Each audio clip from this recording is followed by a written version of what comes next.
স্বাগত দীপ্ত সংবাদের সাথে আছে আমি কাজী আসিফুজ্জামান। আসন সমঝোতা নিয়ে জামায়াতে ইসলামী সহ 11 দলীয় জোট কোনো দূরত্ব তৈরি হয়নি বলে জানিয়েছেন ইসলামী আন্দোলন বাংলাদেশের শীর্ষ নেতারা। জোট ছাড়া তো দূরের কথা, আগামীতে এই দলগুলো নিয়ে সরকার গঠনের কথা বলছেন তারা। দু একদিনের মধ্যে আসতে পারে জোটের চূড়ান্ত প্রার্থী তালিকা।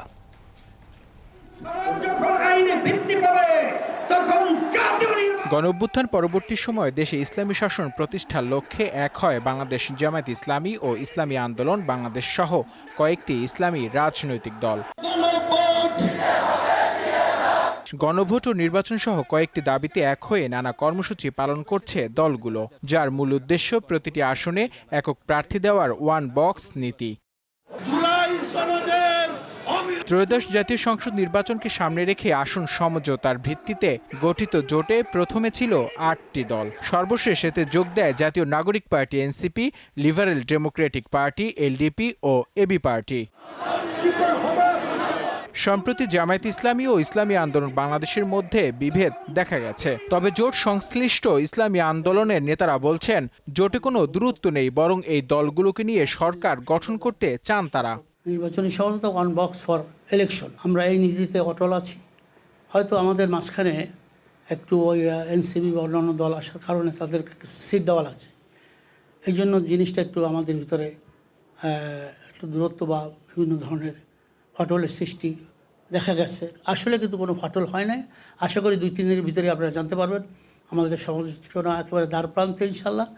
আমরা এখনো পর্যন্ত ঐক্যে আছি এবং সেটা ধরে রাখার জন্যে, ঐক্যবদ্ধভাবে নির্বাচনের জন্য আমরা চেষ্টা চালিয়ে যাচ্ছি।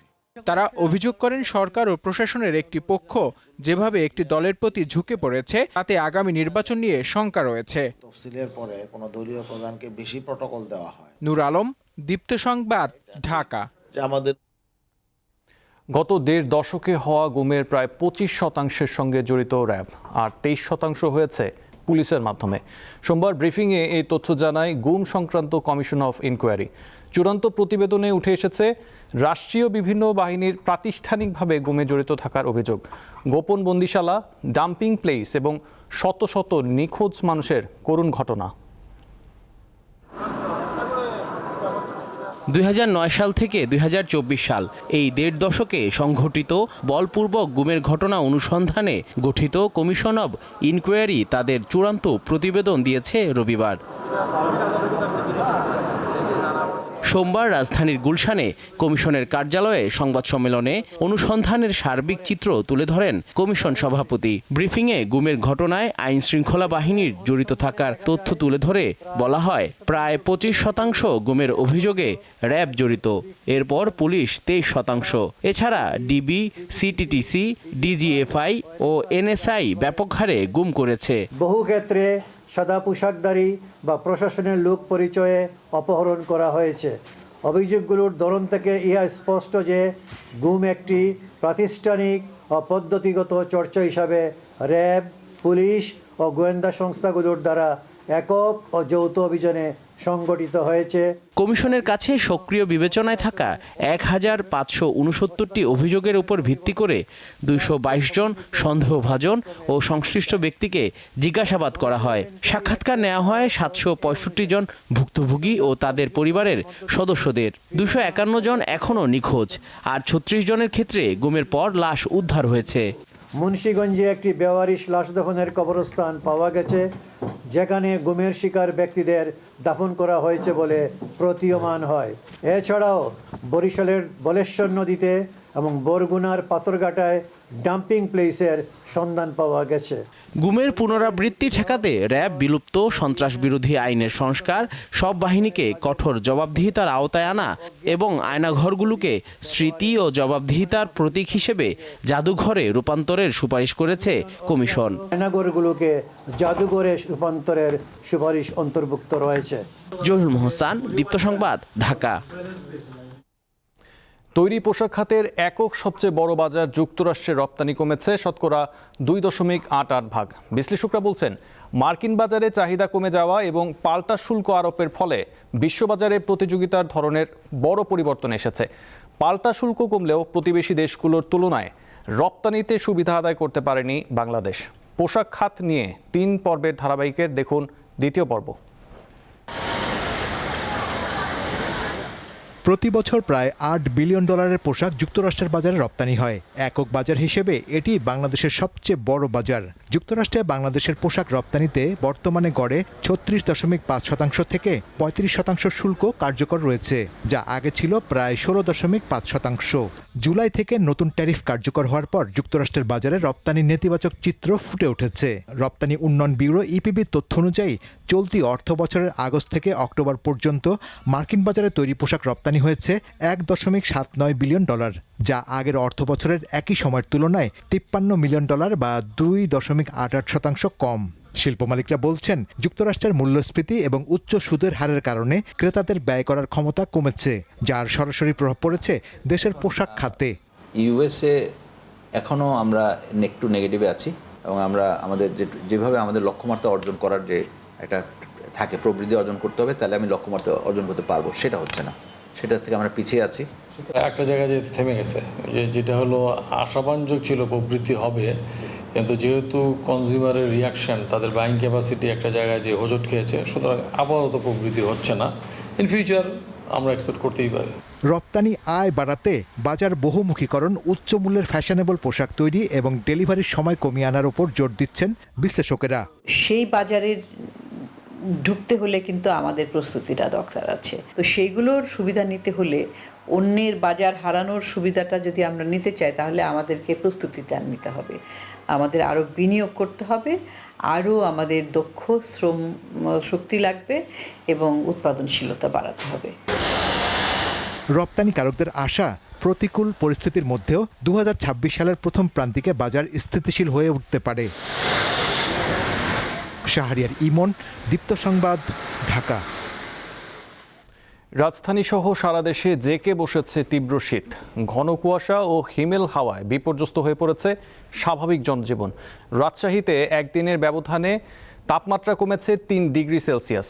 আবহাওয়া অফিস জানায়, আজ সকাল 6টায় রাজশাহীতে সর্বনিম্ন তাপমাত্রা রেকর্ড করা হয়েছে 7 ডিগ্রি সেলসিয়াস, আর বাতাসের আর্দ্রতা ছিল 100%, যা মৌসুমের সর্বনিম্ন তাপমাত্রা হিসেবে রেকর্ড করেছে আবহাওয়া অফিস। এই তাপমাত্রা আরও কয়েকদিন বিরাজ করবে বলে জানায় রাজশাহী আবহাওয়া অফিস। পঞ্চগড়ে তাপমাত্রা 8.6 ডিগ্রি সেলসিয়াস, আর সিরাজগঞ্জের তাপমাত্রা 11.4 ডিগ্রি সেলসিয়াস। ঠাকুরগাঁওয়ে সর্বনিম্ন তাপমাত্রা রেকর্ড করা হয়েছে মাত্র 9.1 ডিগ্রি সেলসিয়াস। সূর্যের দেখা মিলছে না। পাবনার ঈশ্বরদীর আবহাওয়া অফিস জানায়, আজ সর্বনিম্ন তাপমাত্রা 8.5 ডিগ্রি রেকর্ড করেছে।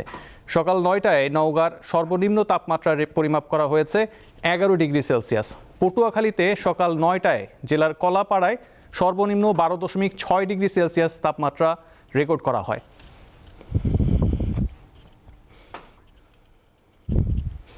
মনোনয়নপত্র বাতিলে রিটার্নিং কর্মকর্তার সিদ্ধান্তের বিরুদ্ধে ইসিতে আপিল আবেদনের প্রথম দিন 42টি আবেদন জমা পড়েছে। 9 জানুয়ারি পর্যন্ত আপিল করতে পারবেন সংক্ষুব্ধরা। আপিল করার সময় সংক্ষুব্ধ প্রার্থীদের বেশিরভাগই ভোটের সুষ্ঠু পরিবেশ নেই বলে অভিযোগ করেন। তবে সুষ্ঠু ভোট আয়োজনের ব্যাপারে আশাবাদী সিইসি। সোমবার আপিলের প্রথম দিন সকাল থেকে অঞ্চলভিত্তিক 10টি বুথে আবেদন জমা নেওয়ার কার্যক্রম শুরু করে নির্বাচন কমিশন। বাতিল হওয়া 723টি মনোনয়নপত্রের বিপরীতে প্রথম দিন মোট আপিল করেছেন 42 জন। এর মধ্যে মনোনয়নের বৈধতা পেতে আবেদন যেমন রয়েছে, একই সাথে রয়েছে বৈধ প্রার্থীর বিরুদ্ধেও আপিল। এ সময় সম্ভাব্য প্রার্থীদের কেউ কেউ ইসির নিরপেক্ষতা নিয়ে প্রশ্ন তোলেন। কেউ কেউ নিরাপত্তাহীনতা নিয়েও উদ্বেগ প্রকাশ করেন। মানিকগঞ্জ সদর সাটুরিয়ার যে পরিবেশ, সেটা নিয়ে আমি আশঙ্কা প্রকাশ করছি। এই সন্ত্রাসী বাহিনী অত্যন্ত শক্তিশালী, তাদের টাকা আছে, টাকার জোরে তারা মানুষকে ধরাকে সরাগন করে অন্য প্রার্থীদের উপর অত্যাচার করবে, জুলুম করবে। আপনারা আমাকে বলছেন যে আমাকে 1% ভোটার তালিকা নিয়ে আসতে হবে, এটা আপনি আমাকে বলছেন, কিন্তু আমি যখন ভোটারের কাছ থেকে স্বাক্ষর নিতে যাচ্ছি তখন আমার উপর হামলা হচ্ছে। You cannot ensure my security concerning that. যারা স্বাক্ষর করেছেন এই প্রায় 5000 মানুষ, এত অল্প সময়ে ওনারা চান আমি যাতে নির্বাচনে কন্টেস্ট করতে পারি, তো সেই জন্য আমরা আপিল করেছি এবং আমরা আইনি প্রক্রিয়ার লড়াইটা চালিয়ে যাব। আপিল বুথ পরিদর্শনকালে ইসি সচিব জানান, সংক্ষুব্ধ যে কেউ ইসিতে আপিল করতে পারবেন। যাচাই বাছাই করে ইসি সিদ্ধান্ত নেবে। আমরা বলে দিচ্ছি না যে রেস্ট্রিক্ট করছি না যে এর বাইরে আমরা আপিল নেব না। আপিল করতে পারেন, সংক্ষুব্ধ ব্যক্তি যে কোনো বিষয়ে আপিল করতে পারেন। আমরা কাগজটা নেব, পরীক্ষান্তে সিদ্ধান্ত দেওয়া হবে। এর আগে প্রধান নির্বাচন কমিশনার বলেন, সবাই সহযোগিতা করলে অবাধ ও সুষ্ঠু নির্বাচন আয়োজন করা সম্ভব। We are trying our best. দেখতেছেন তো আপনারা, এখন ধরেন যখন নমিনেশন ফাইল করে অনেক লোক গিয়ে হাজির হয়, রিটার্নিং অফিসারের ওখানে অনেক একটু ভিড় হয়, কিন্তু it will all be over ইনশাল্লাহ। আমরা এখনো কনভিন্সড যে আমরা একদম একটা ফেয়ার অ্যান্ড ক্রেডিবল ইলেকশন ইনশাল্লাহ দিতে পারবো। তফসিল অনুযায়ী 10 জানুয়ারি থেকে 18 জানুয়ারি শুনানির মাধ্যমে এসব আপিল নিষ্পত্তি করা হবে। শিউলি শবনম, দীপ্ত সংবাদ, ঢাকা।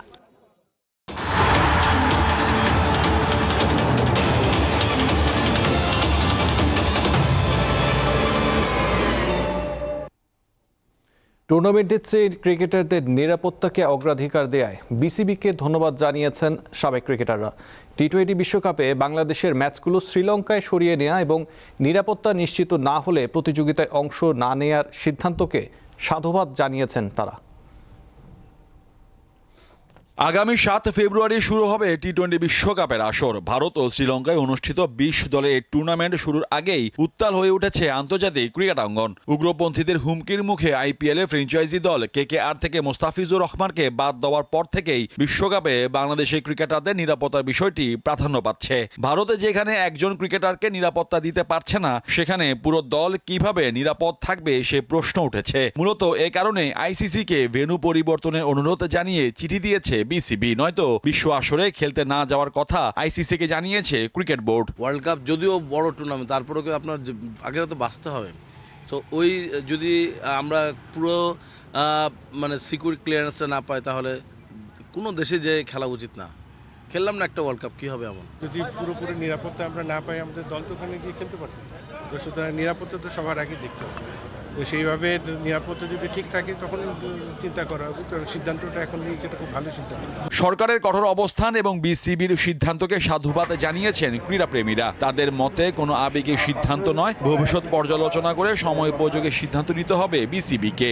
আমরা সবসময় সমতায় বিশ্বাসী। তো ক্রিকেট হচ্ছে একটা খেলা, আমরা যদি খেলার মধ্যে রাজনীতি যদি কেউ ঢুকায় আর আমাদেরকে এর জন্য যদি বৈষম্যের শিকার হইতে হয়, তাহলে আই থিঙ্ক আমাদেরও এখানে রাজনীতি ঢুকানো উচিত। ভারত যেহেতু একটা আগ্রাসন দেখিয়েছে, ভারতের সাথে ম্যাচগুলোকে হয়তো বয়কট করা যেতে পারে। ভারতের মাটিতে যদি কিছু হয় সে ব্যাপারে বিবেচনা করা যেতে পারে। তবে বিশ্বকাপ যেহেতু একটা বিশ্বের ব্যাপার এবং এখানে আরও অনেক দেশের ব্যাপার জড়িত আছে, দেশের ভাবমূর্তির ব্যাপার জড়িত আছে, দেশের ভাবমূর্তির জন্য হলে বিশ্বকাপ খেলতে যাওয়া উচিত। টুর্নামেন্ট শুরুর 1 মাসের কিছু বেশি সময় বাকি থাকায় সূচি বদলানো আইসিসির জন্য বড় চ্যালেঞ্জ হয়ে দাঁড়িয়েছে। যদিও বাংলাদেশের অনুরোধ, ভারতের অবস্থান এবং সামগ্রিক পরিস্থিতি সব মিলিয়ে শেষ পর্যন্ত সিদ্ধান্ত নিতে হবে আইসিসিকেই। মোহাম্মদ হাসিব, দীপ্ত স্পোর্টস, ঢাকা। এই ছিল এখনকার মতো। পরের সংবাদ দেখার আমন্ত্রণ রইল। এছাড়াও তথ্য বিনোদনের জন্য চোখ রাখুন দীপ্ত টিভির ডিজিটাল প্ল্যাটফর্মগুলোতে। ধন্যবাদ।